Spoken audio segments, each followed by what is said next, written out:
Историјата покажа дека кога Северна Америка и Европа работат заедно, тоа е добитна комбинација. Нашите противници тоа добро го знаат, изјави генералниот секретар на Алијансата Марк Руте на самитот на НАТО во Хаг. Членките на Алијансата остануваат обединети во најмоќниот одбранбен сојуз во светската историја, чиј член 5 од основачкиот документ, кој предвидува дека напад врз еден сојузник представува напад врз сите, испраќа моќна порака, рече Руте. Нашата трајна предност на членот 4 дека нападот на една членка е напад на сите праќа силна порака.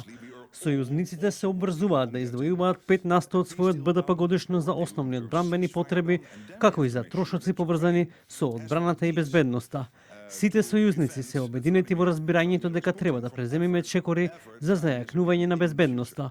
Доналд Трамп јасно стави до знаење дека САД се посветени на НАТО, но бара од европските членки и Канада да направат повеќе за воениот сојуз. На самитот беа донесени историски одлуки за побезбедни граѓани преку посилен, пофер и поборбен НАТО. Имаме конкретен план сите сојузници да потрошат 5% од БДП за одбрана.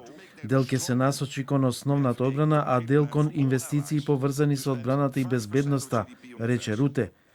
Предолго време еден сојузник, Соединетите Американски држави, носеше преголем дел од товарот на таа обврска и тоа се менува, додаде генералниот секретар на Алијансата. Беше донесена одлука и за дополнително зголемување на одбранбеното производство, со што на вооружените сили на НАТО ќе им биде обезбедено се што им е потребно и одлука за продолжување на поддршката за Украина.